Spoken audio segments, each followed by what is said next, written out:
우리 고린도서에 보면 우리 신약의 교회의 한 모형이 구약의 광야교회입니다 라고 말을 하고 있습니다.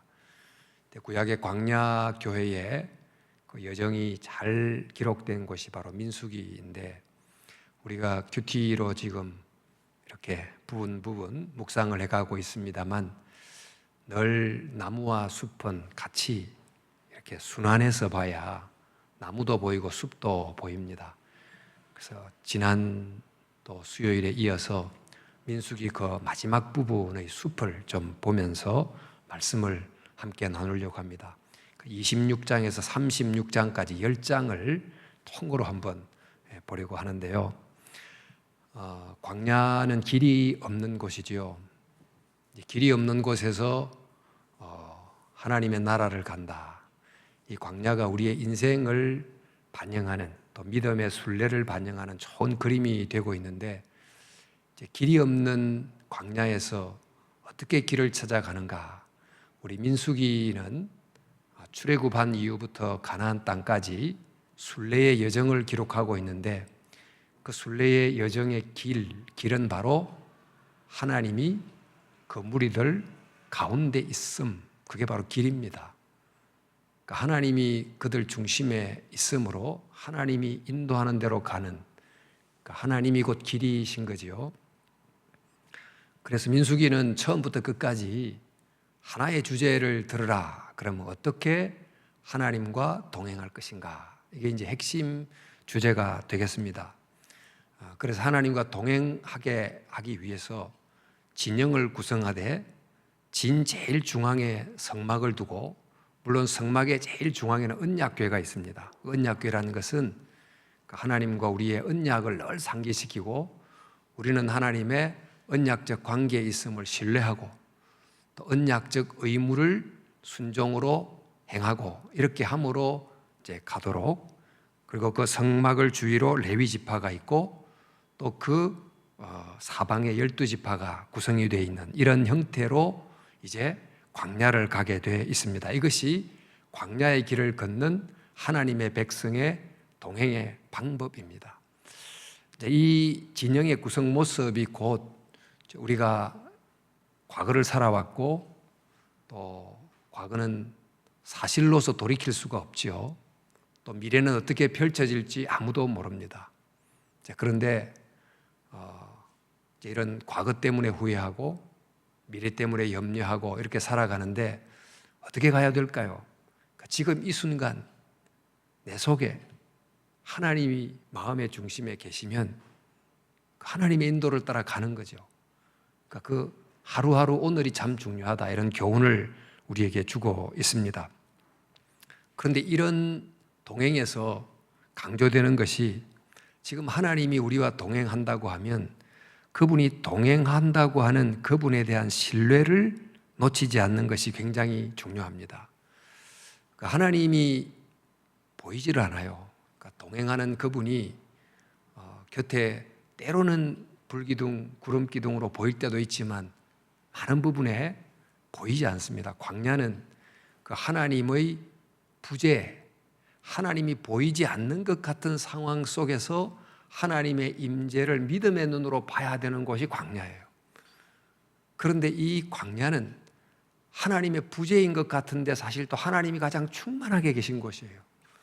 매우 역설적인 공간이 이제 광야인데, 이제 광야를 쭉 걸어가면서 하나님이 나의 눈에 보일 때만 하나님이 보인다고 생각하지 않고, 보이지 않을 때도 하나님을 본다고 믿고 가는 훈련을 하는 거예요.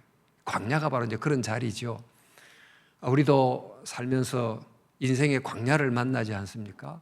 하나님이 계신다면 어떻게 이런 일이 있을 수 있습니까? 이런 질문이 툭툭 나오는 그런 이제 광야를 만나게 될 때, 하나님의 부재의 광야 속에도 하나님이 현존하고 계신다 하는 것을 배우는 연습의 장소가 바로 광야인 것이죠. 히브리서에서도 믿음으로 살았던 믿음의 선진들의 모습이 보이지 않는 하나님을 보는 것처럼 하고 믿음의 길을 걸어갔다, 이렇게 되어 있지 않습니까? 그래서 이제 백성들에게 하나님이 함께 하신다는 것을 깨닫게 하기 위해서 계속 이런 말씀을 주시고 그러는데, 민수기는 크게 보면 이제 구성이 세 구성으로 돼 있어요. 1장부터 10장까지는 하나님 우리에게 말씀하시는 하나님의 말씀하심이 그 속에 기록되어 있고, 11장부터 25장은 하나님의 말씀에 대한 우리의 말이 기록이 되어 있어요, 대부분. 그리고 또 26장부터 36장까지는 또 하나님의 말씀이 기록되어 있습니다. 하나님의 말씀을 듣고 그 다음 11장부터 25장까지 순례하던 이스라엘 백성들이 하나님의 말씀을 듣지 않는 채로 환경이 주는 느낌과 감정을 따라서 말을 막 쏟아내면서 불평하고 불만을 하다가 결국 다 광야에서 멸망하고 말았어요. 그러니까 이게 민수기 부분이 주는 굉장히 교훈인데, 특별히 이제 하나님이 여러 율법도 주시고 규례도 주시지만 무엇보다 제사장적 축복, 또 지난주 봤지만 발람이라고 하는 이방 선지자의 입을 통해서 저주를 위해서 발락이라는 왕에서 고용된 이방 선지자의 입으로 저주의 말이 아닌 축복의 말을 쏟아놓는 그 하나님의 우리를 향한 변함없는 사랑을 붙드는 게 굉장히 중요하죠. 우리 로마서에도 보면 정말 높음이나 깊음이나 세상에 그 어떤 것도 우리를 끊을 수 없다고 하는 그 하나님의 사랑은 변함이 없다는 것을 끝까지 붙들고 가는 것이 굉장히 중요하다는 것을 우리에게 알려주고 있습니다. 그래서 사실 이런 것을 위해서 광야에서는 믿음의 말을 계속 쏟아내는, 믿음의 말을 훈련하는 연습을 해야 되는데, 그게 곧 감사, 또 하나님을 신뢰하는 이런 말을 해야 됩니다. 이제 이것이 지난주까지 거의 이야기였는데, 이제 그 중간에 동행을 위한 이스라엘 백성이 지켜야 될 중요한 것 하나는, 그러니까 죄를 지었을 때 죄를 속죄하면서 정결케 하는 과정을 통과하면서 이제 가야 되는데, 이 죄 중에 우리 민수기 15장 말씀에 보면 하나님이 용서하시는 죄가 있고, 하나님께서 용서하기보다 반드시 대가를 치르게 하는 죄가 있어요. 그러니까 우리는 하나님께 죄를 지으면 무조건 주님 앞에 용서 구하면 다 용서해 준다고 생각하는데, 구약에는 용서해 주는 죄가 있고 그 다음에 그 죄에 대한 대가를 지불하도록 하는 죄가 있어요. 그 죄가 뭐냐면 우발적인 죄와 고의적인 죄예요. 우발적으로 지은 죄, 즉 우리가 하나님의 말씀을 충분히 알지 못하거나, 또 내가 정말 고의적이지 않게 부득불 또 실수로 이렇게 죄를 짓고는 하나님 제가 죄송했고 부족했습니다, 이렇게 하면 하나님이 용서를 베푸시는데, 고의적으로 짓는 죄, 이런 죄, 즉 하나님의 말씀을 분명히 알면서도 그 율법의 규정을 의도적으로 무시하고 고의적으로 죄를 지으면 그 죄를 속죄하는 방법이 없고 거기에 대한 응징을 받게 돼 있어요. 그러니까 우리가 지금 구약에서 보는 이 죄 용서 방법을 보면서 우리는 신약 시대의 죄 용서에 대해서 너무 쉽게 생각하는 경향이 있어요. 모든 죄, 그게 의도적이든 고의적이든 모든 죄는 다 그냥 앞에 나와서 주님 용서해 주세요, 이 말만 하면 전부 용서된다고 생각하는데, 물론 하나님이 자비로 용서를 하시지만 사실 우리가 이렇게 오늘 성경에 되어 있는 것처럼 고의성을 가지고 알면서도 하나님께 불순종하고 거역한 이런 죄는 용서를 하시나 대가를 지불하게 하시는 경우가 많다. 이걸 통해서 일단 이 백성들에게 죄를 함부로 짓지 않고, 또 죄를 지었을 때는 속죄의 과정을 통해서 계속 정화하면서 가도록, 그래서 거룩한 하나님이 그들과 동행케 하는 방법은 하나님께서 그들을 향해서 말씀하셨던 그 말씀이 계속 기억되도록 하고 그 말씀에 대한 믿음으로 응답하는 믿음의 언어를 사용할 것, 그리고 죄를 지으면 그 죄를 속죄함으로 계속 자기를 정화해 갈 것, 이런 과정을 통해서 광야에서 계속 하나님과 동행할 것을 우리에게 알려주고 있습니다. 자, 이것을 통해서 우리가 배워야 될 것은 하나님과의 우리의 관계는 아주 언약적 관계입니다. 이스라엘 백성들을 출애굽한 다음에 시내산에서 언약을 맺지 않습니까? 하나님이 나는 너희들의 왕이다, 너희는 나의 백성이다 하고 언약적 관계를 맺는데, 우리가 그 언약의 관계로 들어가는 것은 전적으로 은혜입니다. 사실 어떻게 그 하나님의 백성이 그들의 자격으로 될 수 있습니까? 하나님이 정말 무자격자들을 그대로 은혜로 받아준 거지요. 하나님의 백성으로 받아줬는데, 그 언약의 관계로 들어갔다고 하면 그 다음 편에 언약 관계에 들어간 백성들의 책임이 뭐냐면 언약의 관계에 머무는 것이에요. 언약의 관계 안에 신실하게 머물도록 노력해야 됩니다. 우리가 이제 결혼을 하면 참 이 말이라고 하는 것이 한 번의 선서를 통해서 갑자기 두 사람의 운명이 바뀌잖아요. 특별한 관계가 돼버리잖아요. 언약 관계로 들어가는데 그때부터는 결혼식 이후로부터는 언약 관계에 충실해야 될 의무를 쌍방이 갖고 있는 거 아닙니까? 하나님과의 관계에 있어서도 그래요.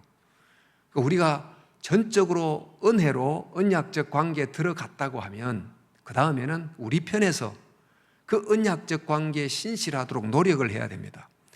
그래서 성경은 거의 전체 이야기가 이런 이야기라고 보시면 돼요. 하나님과 우리가 언약적 관계를 맺었는데 우리는 하나님의 언약 관계에 계속 불순종함으로 깨뜨려요. 그런데 하나님은 하나님 편에서 그 언약의 관계의 의무에 끝까지 신실하려고 노력하세요. 하나님이 노력을 하시는데, 사실 그 이제 언약의 관계는 언약을 깨뜨린 자가 그 언약적 저주를 받게 돼 있어요. 그 언약 관계가 깨뜨려질 뿐만 아니고 언약을 파기한 대가를 이제 받게 돼 있는데, 구약의 경우에 여러분이 이제 앞서 민수기도 봤지만 미리암이 모세에 대해서 반역하기도 하고, 또 이스라엘 백성이 모세에 대해서 불평하고, 사실 이제 모세에 반역한다는 것은 그 모세를 보낸 하나님에 대한 반역이고 하나님에 대한 불평으로 이어지는데, 그 하나님에 대한 반역을 통해서, 즉 이스라엘을 애굽에서 이끌어냈던 하나님의 그 의도 자체를 불신하고 그 언약 관계를 유지하고 싶지 않는다고 하는 의자를 표시함으로 하나님이 이제 굉장히 진노를 하시지요. 그때 그 언약 관계를 어떻게 해서 깨지 않고 유지를 합니까? 그때 바로 모세의 목숨을 건 중보기도를 해요. 하나님, 저를 차라리 당신의 책에서 지워버리더라도 이 백성을 끝까지 인도해 달라고 하는 이 모세의 간절한 중보기도로 언약이 다시 회복됩니다. 언약 관계가. 그런데 바로 이 이야기가 우리 신약에 가면, 여러분 우리가 모두 탕자 아닙니까? 하나님을 떠난 탕자와 같은 존재인데, 이 언약을 어떻게 해야 됩니까? 언약을 우리가 깼어요. 그러니까 깨진 채로 그대로 있으면 우리가 구원이 없는데, 이 깨어진 언약을 누가 어떻게 갱신합니까? 그 깨어진 언약을 모세는 간절한 기도로 하나님의 자비를 통하여 갱신이 됐는데, 신약 시대에 당신의 아들이 십자가의 죽음으로 당신의 피를 흘려서 자기가 언약 저주를 대신 받음으로 언약을 깨뜨린 우리들이 언약 관계 안으로 들어오도록 하신 거예요. 그게 바로 새 언약이에요. 우리가 지금 읽고 있는 신약, 이 말은 예수님이 새롭게 언약을 맺음으로 그 언약 백성들이 하나님의 은혜 아래 살아간 기록, 이게 바로 신약 기록이거든요. 바로 이렇게 하나님의 언약을 갱신을 한 것입니다. 자, 그러므로 우리가 이런 이제 민수기가 구약적 교회인데, 이 모습을 보면서 자, 우리가 하나님의 그 언약적 사랑이 얼마나 큰지를 기억하자. 그리고 우리도 우리 편에서 하나님께 언약적 신실함을 보이도록 노력하자 하는 생각을 할 필요가 있습니다. 여러분, 이제 마틴 루터가 종교개혁을 하게 됐는데 그 마틴 루터로 종교개혁을 하게 만들었던 중요한 핵심 구절이 복음에는 하나님의 의가 나타나서 믿음으로 믿음에 이르게 하나니 하는 이제 그 말씀을 통해서 정말 완전히 이렇게 루터가 변화되지 않습니까? 거기서 복음에는 하나님의 의가 나타났다 하고 이제 로마서에 기록이 되어 있는 이 하나님의 의가 뭘까요? 그 하나님의 의는 말하면 예수 그리스도이지요. 그러니까 하나님이 예수 그리스도를 보냈다. 이 말은 다르게 말하면 하나님은 의로우시다. 즉 하나님은 우리와 맺은 언약에 끝까지 신실하시다. 그런데 하나님은 우리를 위하여 맺어진 그 언약에 우리는 끊임없이 파기했지만 그 언약을 지키기 위하여 자기 아들을 보낼 정도로 끝까지 언약을 지키기 위하여 심지어 아들을 십자가에 매달 정도로 신실하셨다. 바로 그 하나님의 의로우심, 그 하나님의 신실하심이 바로 복음이다. 즉 복음이 뭡니까? 예수님이 그리스도다 그 말 아니에요. 그 예수님이 우리를 구원하는 그리스도로 오셨다. 즉 하나님이 예수를 보내실 정도로 하나님이 신실하셨기 때문에 우리가 구원을 얻게 됐으니 복음은 바로 하나님의 신실하심. 이게 바로 복음인 거예요. 가지 말하면 복음은 우리에게 좋은 소식이기 전에 하나님은 끝까지 자신의 언약에 신실하셨다. 이게 바로 복음의 핵심 내용이죠. 자, 그래서 이제 민수기는 우선 이제 언약적 관계 안에 들어왔던 그 출애굽 1세대가 그들 편에서 끊임없이 언약 관계를 부인하고 또 관계 안에 머물기를 원치 않고 그러다가 결국 광야에서 다 망해버린 그런 참 슬픈 이야기를 담고 있습니다. 자, 그러면 이렇게 1세대가 다 광야에서 망했는데 그러면 하나님이 출애굽하면서 내가 많은 민족을 만들 것이고 그리고 또 너희들을 약속의 땅으로 보내겠고 하나님의 나라를 세우겠다는 그 약속은 어떻게 된 겁니까? 그 약속이 다 없어진 것입니까? 하나님은 새롭게 약속을 시작하시는데 그게 바로 2세대를 통해서 새롭게 언약을 맺었어요. 그 2세대를 통해서 다시 구원의 역사를 지속하시는 거죠. 그게 바로 2차 인구조사예요. 그러니까 민수기는 인구조사가 2번 나오는데 첫 번째는 애굽에서 나왔을 때 1차 인구조사, 그 다음에 1세대가 다 망하고 이제 가나안을 바로 앞두고 있을 때 2차 인구조사, 이렇게 2번의 인구조사를 합니다. 근데 1차 인구조사는 약속의 땅까지 가기 위해서 이 군대 조직으로 이 오합지조를 정비하기 위한 것이 목적이었다고 하면 2차 인구조사는 이제 약속의 땅에 들어간다는 것을 전제하고 약속의 땅에 들어갔을 때 어떤 지파에게 어떤 땅을 어느 정도 분배할 것인가를 알려고 그 약속의 땅 분배를 위한 자료를 확보하기 위해서 인구조사를 했습니다. 자, 그렇게 이제 인구조사를 했는데 그러니까 두 번째로 인구조사를 해보니까 인구조사 결과가 이렇게 나왔어요. 그러니까 1차 인구조사 때 대부분 한 60만 명쯤 된다고 인구조사가 됐는데 2차도 거의 60만 명이에요. 그러니까 각 지파당 5만 명씩 곱하기 12라면 60만 명이죠. 평균 5만 명 정도의 지파 통계가 나왔는데 근데 그 시간 40년이 흐르면서 지파 간에 변동이 일어나게 됐어요. 1, 2차를 통틀어서 유다 지파는 가장 많은 숫자를 유지하고 있었습니다. 1차 때 7만 4,600명인데 2차 때는 7만 6,500명, 조금 늘어났어요. 그런데 둘째 조사에서 믿음과 순종의 여부에 따라서 어떤 지파는 수가 감소하고 어떤 지파는 수가 늘어나고 그런 결과가 나타났는데 시므온 지파는 불순종을 보였던 지파인데 인구가 확 감소를 해가지고 1차가 59,300명인데 2차는 22,200명으로 줄었어요. 그런데 므낫세 지파는 1차 때는 32,200명인데 2차 때는 52,700명으로 거의 2배로 늘어났어요. 자, 이것을 통해서 하나님의 백성이 되는 언약 구원의 약속을 받았지만 그러나 그 이후로 그가 얼마만큼 하나님의 약속에 대해서 신실하게 살아갔느냐에 따라서 정말 하나님이 맡기시는 일이나 천국에서의 받는 상급이 달라질 수 있다는 것을 알려주고 있습니다. 그러니까 우리가 구원을 받게 되는, 즉 언약적 관계에 들어가는 은혜를 입은 다음에 사도 바울이 나는 붙잡힌 바 된 그것을 붙잡으러 힘을 다해 달려간다 이런 말을 한 것처럼, 은혜로 구원을 받은 이른바 붙잡힌 바 됐다면 내 편에서는 그것을 붙잡으려고 최선을 다해서 노력하는 것이 굉장히 중요하다는 것을 우리에게 알려주고 있습니다. 이제 하나님이 이렇게 참 이스라엘 백성의 끊임없는 반역에도 불구하고 새로운 2세대를 통해서 마침내 가나안을 주겠다는 약속을 성취를 하십니다. 사실 이런 새롭게 시작하시는 하나님, 이런 테마가 성경에 많이 나옵니다만은 아담이 죄를 범한 다음에 노아를 제2의 아담처럼 새롭게 시작하시고, 또 노아의 후손들이 타락해서 바벨탑 때 완전히 하나님을 향한 반기를 들었을 때 또 아브라함이라는 존재를 통해 또 새로 시작하시고, 이렇게 자꾸 새로 시작하시는 하나님을 우리가 봅니다만은 하나님은 인간의 실패에도 불구하고 그 약속을 이루기 위하여 하나님의 방식으로 새롭게 시작하신다.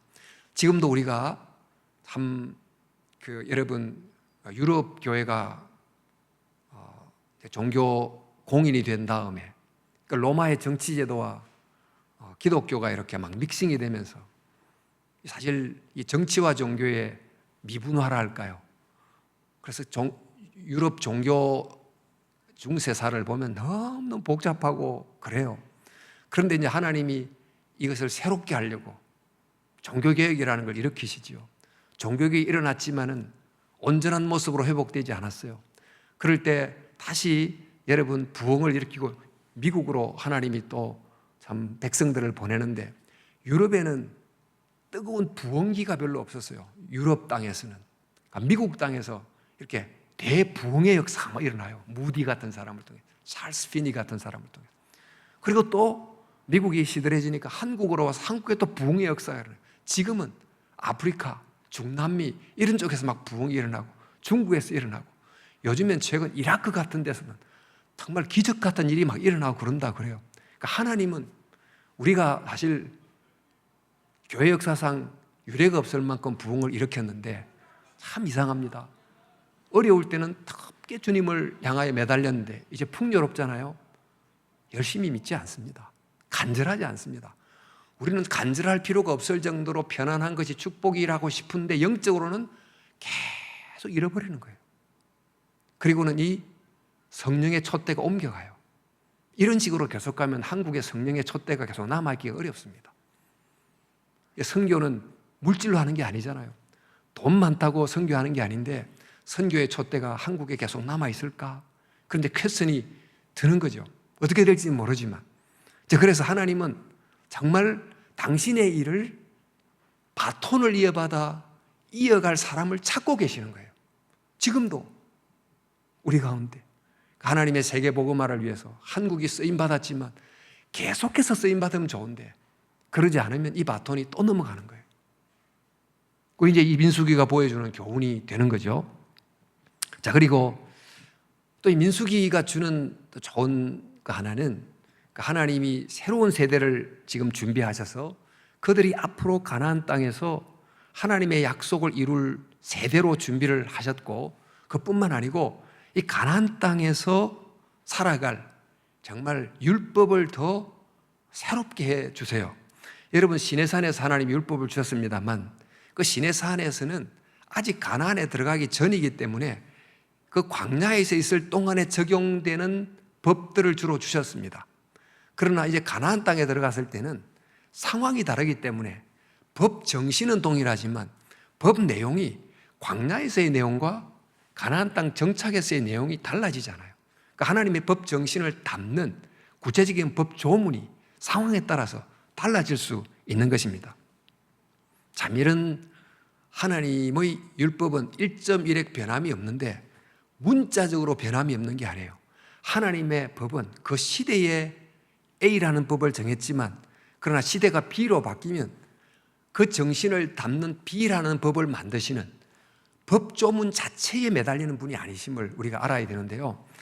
원래 하나님이 이제 제사장들을 임명할 때 대제사장은 다 남자만 임명하게 돼 있어요.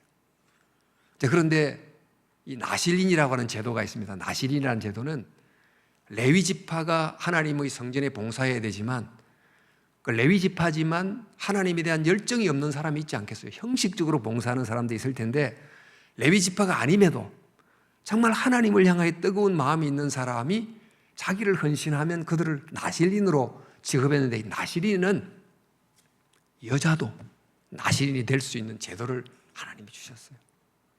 참 그 당시에 여러분 이 남녀의 차별이 극심했던 때에 구약 때부터 벌써 하나님은 이런 모습을 보여주고 계셨는데, 그 말씀이 9절에 이렇습니다. 6장 1절 2절 이런 내용인데, 이스라엘 자손에게 전하여 그들에게 이르라. 남자나 여자가 특별한 서원 곧 나실인의 서원을 하고 자기 몸을 구별하여 여호와께 드리려고 하면, 그러니까 정말 하나님의 법정신이 살아있는 이 법을 제정하시죠. 그리고 이제 또 이 민수기가 마지막 마치는 내용이 뭐냐면 슬로보핫 딸들의 이야기로 마치고 있어요. 이 슬로보핫의 딸 이야기는 이런 내용인데, 이스라엘 남자 중에 슬로보핫이라고 하는 이 사람이 죽었어요. 죽었는데 원래 유업을 남자 아들들에게 물려주게 되어 있습니다. 그런 법만 있어요. 근데 만약 이 아버지에게 딸만 5이 있으면 그럼 아들이 없는데 이 아버지의 유업을 누구에게 물려줘야 됩니까? 라는 법이 그 당시 모세의 법에 없었어요. 그런데 이걸 어떻게 해석해야 됩니까? 그래서 이 슬로보와 딸 5이 정말 용감하게 모세를 찾아가요.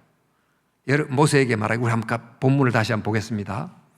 여호와께서 모세에게 말씀하여 이르되, 그러니까 슬로보앗의 딸들의 말이 옳으니, 그러니까 모세가 전혀 예상치 못했던 상황이 발생했을 때 하나님은 이전의 법을 그대로 기계적으로 적용하지 않으시고 새로운 법을 공포를 하시는데, 그 내용이 슬로보앗 딸들의 말이 옳으니 너는 반드시 그들의 아버지의 형제 중에서 그들에게 기업을 주어 받게 하되 그들의 아버지의 기업을 그들에게 돌릴지니라. 너는 이스라엘 자손에게 말하여 이르기를 사람이 죽고 아들이 없으면 그의 기업을 그들의 딸들에게 돌릴 것이요 딸도 없으면 그의 기업을 그의 형제들에게 줄 것이요. 이렇게 말을 했습니다. 그러니까 처음으로 그 아버지의 유업과 재산이 딸들에게 상속되는 법이 처음으로 제정이 된 겁니다. 그래서 가나안 땅에서 정말 이런 법 아래서 지파가 경영이 되게 된 거죠. 그래서 하나님은 이것처럼 가나안 땅에서 이렇게 하나님의 정말 그 아름다운 자비의 정신을 잘 적용하는 그 상황에 적절한 새로운 법을 만드시는 열려 계신 하나님이시다. 이런 것을 우리가 알 수 있습니다. 그러니까 하나님에 대한 율법적 이해, 하나님에 대한 기계적 이해가 아니고 하나님은 굉장히 우리를 향한 이해가 깊으시고 또 문자에 매이지 않으시고 또 상황을 잘 고려하시고 또 때에 따라서는 융통성 있게도 행하시는 그런 분이시다 하는 것을 우리가 알 수 있습니다. 자, 오늘 이렇게 말씀을 통해서 한번 민수기를 전체로 정리하자면 우리 사도행전도 그렇고 고린도서도 그렇지만 우리 민수기의 광야에서의 이스라엘 공동체를 광야교회, 구약교회에 비유하고 있습니다. 근데 구약교회가 왜 실패했는가, 또 어떻게 해야 되는가를 신약교회가 반면교사로 또 이렇게 삼아서 우리가 어떻게 해야 될지를 가르쳐주고 있는데, 그 내용은 교회는 세상에서 전투하는 교회다 하는 걸 알려줘요. 우리는 나이브하게 있을 수 없고 전투해서 이겨야 되고 반드시 목적지까지 가야 되는데, 전투에서 이기는 길, 그게 바로 중심에 여호와의 성막을 두는 것이 전투에서 이기는 길이다. 이걸 알려줍니다. 우리가 세상 무기를 갖고 싸우는 게 아니고 우리 안에 매일같이 하나님을 내 안에 모시는 그런 매일매일의 일상의 주의 주 되심을 붙들고 살아가는 것이 우리의 신약적 광야교회에서 목적지를 향해서 가는 길이다 하는 것을 알 수 있게 됩니다. 또 교훈 하나는 우리를 공격하는 공격은 외부에서도 오지만 내부에서 오는 것이 더 많다. 우리 속에서 우리를 공격해서 넘어지게 하는 그런 죄악된 내부로부터의 공격이 굉장히 많기 때문에 사실 나를 이런 죄성에 있는 나로부터 지키기 위하여 내 마음을 지키는 게 얼마나 중요한가. 우리의 마음을 지키게 하는 중요한 것 중에 하나가 우리의 입에서 나오는 말이다. 그 말이 지난 수요일도 말해서 말은 마음의 알갱이인데 우리의 속에 있는 게 드러나는 게 말이고 그 말이 또 우리의 생각을 형성하기 때문에 믿음의 말을 하나님의 말씀을 따라 고백하듯이 기도하듯이 찬양하면서 죽게 하려는 것이 매우 중요한 내부의 적을 이기는 중요한 무기다. 이것을 잘 활용하자. 이걸 또 이제 깨달을 수 있어야 되겠습니다. 우리 계시록 말씀에 보면 요한계시록에 그 소아시아 7교회 이야기가 나옵니다만은 7교회를 향해 전부 다 이기는 자에게는 이런 은혜를 주시고 이기는 자에게는 이런 상급을 주고 모든 교회를 향해 전부 이기는 자라고 이야기를 하고 있는데 이 이기는 자란 말은 교회는 모름지기 전투하는 교회다, 이 세상에서. 그러나 예수님의 이미 이긴 승리를 기초로 그 승리를 붙들면 우리도 이길 수 있고 이겨야 된다. 이걸 우리 알려주고 있어요.